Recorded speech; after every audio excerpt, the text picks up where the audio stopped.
नमस्कार आदाब दोस्तों, एक बार फिर एक नई कहानी के साथ हाजिर हूँ।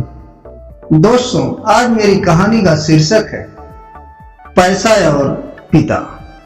एक समय की बात है, एक छोटे से कस्बे में मगन नाम का आदमी रहता था। मगन अपने घर में बेटे और पत्नी के साथ रहता था।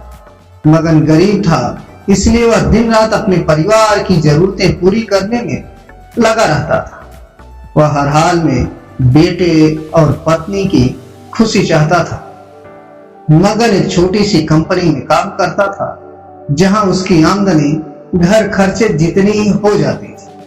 लेकिन फिर भी मगन कंपनी वाला काम खत्म करके दूसरी जगह जाया करता था, ताकि कुछ और पैसे कमा सके। काम में व्यस्त होने से वह अपने परिवार को समय नहीं दे पाता था। मगन 24 में से 15 घंटे घर से बाहर काम में निकाल देता था। रात को देर से आता और सुबह जल्दी जाता। इस तरह कुछ दिन बीतते गए। एक दिन मगन की पत्नी ने उससे कहा, आप पूरे दिन काम करते हैं और हमें समय नहीं देते हैं। वैसे भी हमारा खर्चा आराम से निकल जाता है, तो आप इतनी मेहनत क्यों करते हो? हमारे पास जितना है उसी में हमें खुश रहना चाहिए। चलिए आज हम तीनों कहीं घूमने चलते हैं। तब मगन कहता है कि बस कुछ समय मुझे और मेहनत करने दो, फिर आराम ही आराम है। इस तरह मगन मेहनत करने में लगा रहता है।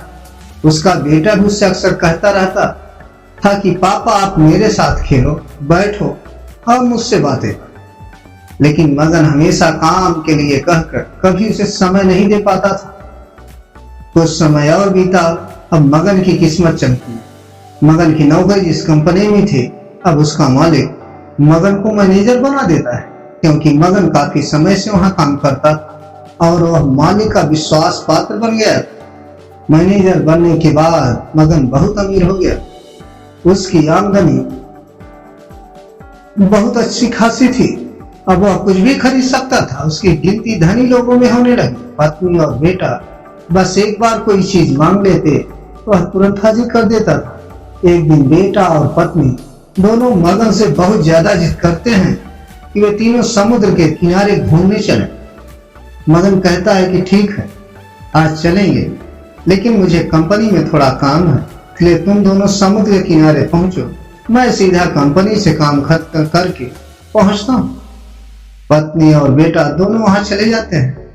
तभी समुद्र में बहुत बड़ी सुनामी आ जाती है और आसपास के लोगों को भी बहा ले जाती है। पत्नी और बेटा दोनों पानी में बह गए।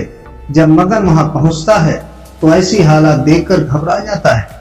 उसने हर जगह देखा, लेकिन सब कुछ नष्ट हो चुका। उसे यकीन हो गया कि उसकी पत्नी और बेटा भी बह गए। वह जोर जोर से रोने लगा और अपनी पत्नी की बात को याद करने लगा कि हमारे पास जितना है उसी में खुश रहना चाहिए और अपने परिवार के साथ खुशी के नए पल बनाने चाहिए, ताकि हम उसे हमेशा अपने दिल में संभाल कर रख सकें। पैसों का क्या, कभी होंगे तो कभी नहीं होंगे, कि हमेशा अपने परिवार के साथ समय निकाल कर बैठना चाहिए। राधे राधे दोस्तों, हमारी कहानी आपको कैसी लगी